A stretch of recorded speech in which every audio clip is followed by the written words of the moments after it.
This video will be on how to simplify ratios. So the first thing we want to remind ourselves is that a ratio can also be written as a fraction. So to understand how to reduce a ratio, we want to think about, well, how do we reduce a fraction? And the way we reduce a fraction is we divide by the highest common factor of both the numbers in the numerator and the denominator. So in this example, the highest common factor of 10 and 25 is 5. So we will divide by 5, and that gives us 2. Because 10 divided by 5 is 2, and 25 divided by 5 is 5. Now that's reducing a fraction. We are going to use the exact same method for reducing a ratio. We're going to divide by the highest common factor, but instead we will write that number underneath the ratio. So instead of like we've done on the side here, we're going to divide by 5, and what that will give us is 10 divided by 5 is 2, and 25 divided by 5 is 5. So that is the ratio reduced. Very similar process to reducing a fraction, but slightly different setting out. So let's have a look at another example. Over here, I need to come up with the highest common factor of 18 and 45. That's the biggest number that will go into 18 and 45, and that is 9. So I'm going to divide by 9, and that will give me, well, 18 divided by 9 is 2, and 45 divided by 9 is 5. So we get the ratio 2 to 5. Here we've got to think about the highest common factor again of 24 and 60. This one's a little bit harder, but you want to think of the largest number. Some students might think, oh, it is 6, but it isn't 6. It's actually 12. Okay? Once you come up with your highest common factor, we're going to divide by the highest common factor, and then we just perform those divisions. So 24 divided by 12 is 2, and 12 goes into 60, or 60 divided by 12 is 5. And what I'm hoping you might notice now is that these two ratios, 18 to 45 and 24 to 60, ended up reducing to the exact same ratio. So what does that mean about 24 to 60 and 18 to 45? Well, it means that those two ratios are called equivalent ratios. Equivalent ratios, exact same concept as equivalent fractions.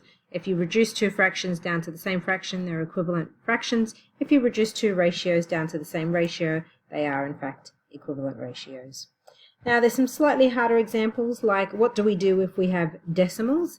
If you have decimals, you want to make both those numbers into integers, and an integer is just a whole number. So we've got a whole number over here. But my problem here is with the 0.02. So hopefully you'll remember back to year 7, and to convert this 0.02 to 2, that requires me moving the decimal place 2 places to the right. But more importantly, that requires the operation of multiplying. When we move the decimal place, each time we move it 1 place, that's 10. So timesing by 10 would take me from here to here. So if I times by 10 and then times by 10 again, that's the same as multiplying by 100.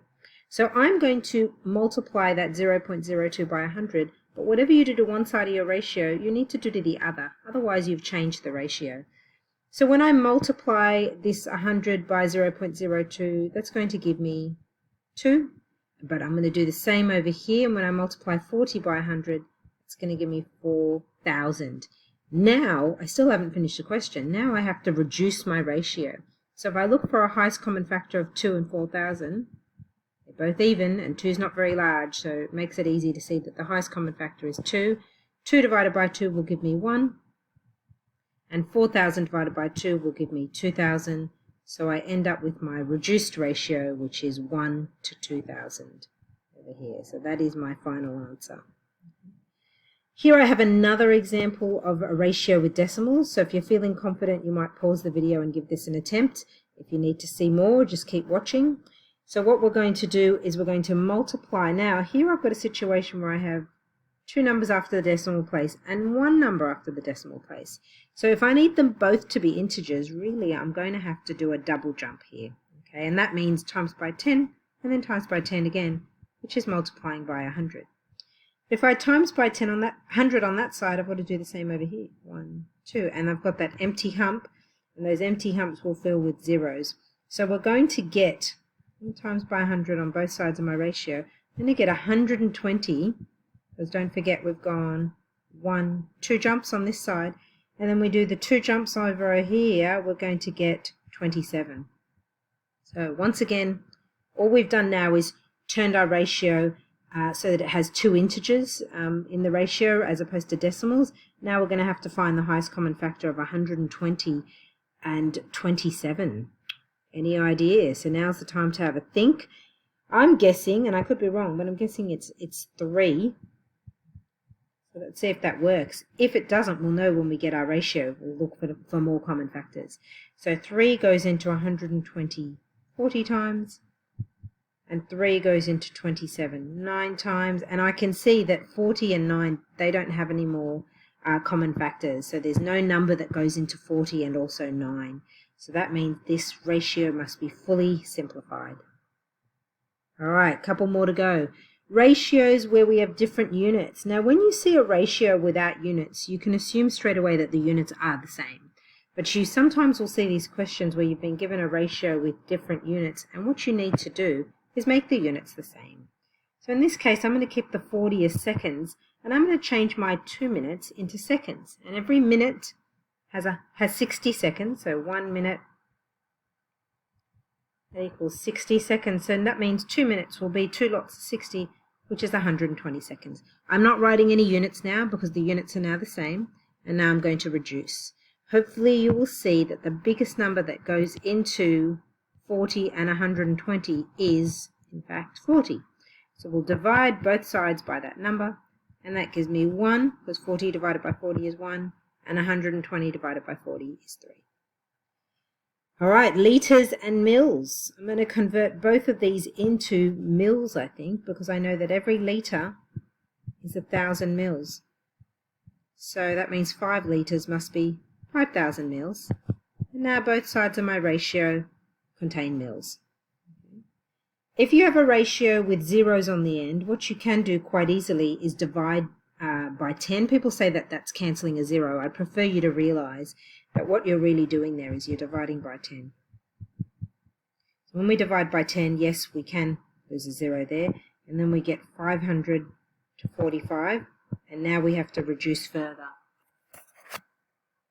Right, so we still have to find the highest common factor of 545, and we can see here that we'll really, if it ends in 0 and it ends in 5, then it's divisible by 5. So let's try 5. Divide by 5, divide by 5. Let me go up here. And we're going to get 100 to 9. And once again, before you finish these questions, have a look at both the numbers and think, well, is there a highest common factor? Is there a common factor for 9 and 100? And I can't think of any. So if that's the case, then you've finished. All right, one more type of question. So we've done simple ratios with integers. We've done ratios with decimals. We've done ratios where the units are different. We're going to finish with some ratios with fractions. Okay. If you have a ratio with fractions, one simple way to reduce this ratio would be to firstly understand that if we have 6, to write it as a fraction, we could just put it over 1. And if you remember that we talked about at the beginning of this video that ratios and fractions are very closely linked, if I want to multiply, say, the top of this fraction by, say, 3, then if I do that, I must do the same to the denominator, and that would give me 6/9. And what that really is that's an equivalent fraction to the 2/3. Okay? I'm going to use that same concept here, which is I'm going to multiply one side of my ratio by an integer. And if I do that to one side, I must do it to the other. So if I look, and the way to decide what number to multiply by is you look at your denominators. I've got denominators of 1 and 4, and you want to come up with the lowest common denominator of those denominators. And that's fairly easy because if it's 4 and 1, it has to be just 4. So what we're going to do is we're going to multiply both sides of the ratio by the lowest common denominator. And the reason why I do that is if I multiply by the lowest common denominator, I will always get cancelling. This 4 will go exactly into that 4 one time. And then on the other side, nothing can cancel because I've got a 1 in the denominator. So, well, you could say that 1 goes into 4 times, but you'll end up with exactly the same numbers. So when I do my multiplying, I'm going to do 4 6s, which is 24. And then over here, when I multiplied by 4, the 4's cancelled, so I was left with 3. So what I've done is I've changed this ratio from 6 to 3/4 into an equivalent ratio of 24 to 3. And you can do that as long as you make the same change to both sides of the ratio. Now I have the same process, which is come up with the highest common factor, which is 3. So I'll divide by 3, and what that gives me is 8 to 1. Same process here, but first thing I need to do is change this fraction into a mixed number, which is, sorry, not into a mixed number, let me say that again. I've got to change this mixed number over here into an improper fraction, and I can do that by multiplying and adding the 1. So 2 times 1 is 2, plus a 1 is 3 over 2. And then we're going to use the same process we did before, which is, let's think of a number, the lowest common denominator of 2 and 5, and that would be 10. So we're going to times by 10, and that's when we will do some cancelling. This 2 divides into 10 5 times. This 5 divides into 10 2 times. This is the process of cancelling. And now we can multiply the numbers that we have left. So that gives me 5 3s are 15. And on the right-hand side of my ratio, I get an 8. There are no more common factors to 15 and 8. So that means that must be my fully simplified ratio. Couple of different types of questions to watch in this video, which makes it a little tricky. So if you need to, please go back, re-watch the different types of examples that I've done, send me an email if you're stuck.